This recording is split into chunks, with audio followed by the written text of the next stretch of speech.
Samsung doing Samsung things. I will say a bazillion times in these videos, I am so beyond tired and frustrated with this stupid new trend where we make phones as thin as humanly possible. We try to take away all the good things from cell phones, like all the things we want, and we just make them as thin as humanly possible and charge an arm and a leg.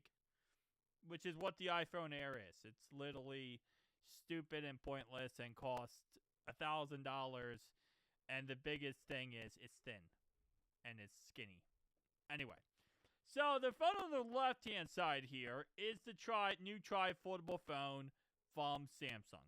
It's coming out on December 5th. This is going to be released in, I believe, just South Korea and European countries at first. And then it is coming to America eventually. With that, almost $3,000 price tag. We'll see how much it costs when it comes to America, because inflation right now is absolutely insane. But when it is completely unfolded, and unfolded I mean by all three screens are unfolded, it is 3.9 millimeters thin. Which, compared to the iPhone Air that just came out, which is considered like the thinnest phone, it is way thinner than that. Now, of course, it's really just glass. That's all it is. It honestly, at this point, with these thin foldable phones, that's all it feels like. It's just glass. But they do pack a lot in there. 16 gigabytes of RAM base storage for the tri-foldable phone. It also does come with the latest and greatest Snapdragon 8 Elite processor. Although, that doesn't have, the best 8 Elite processor. Because there's phones coming out nowadays that have a better version. But for some reason, Samsung released it with the just base Elite one.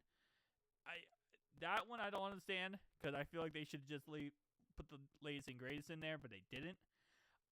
It does come with 512 gigabytes of base storage. So instead of it being 256 gigabyte, it is 512. It's a 10-inch display. It also has a humongous freaking battery, which you would expect because it's 10-inch display.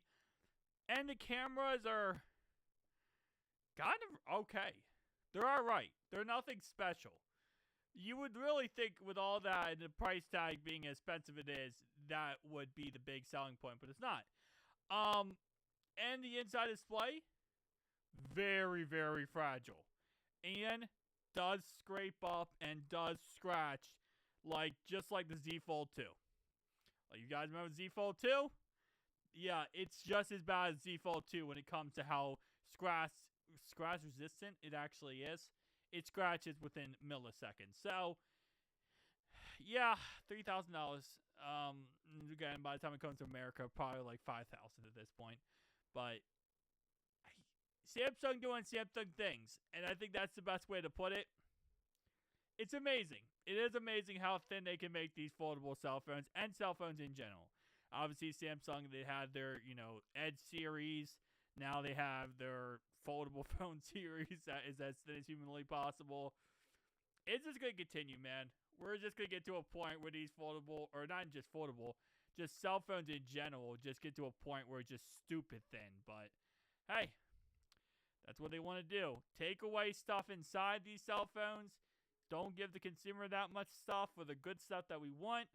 Make them thin and make them triple the price. Hallelujah. Save the world.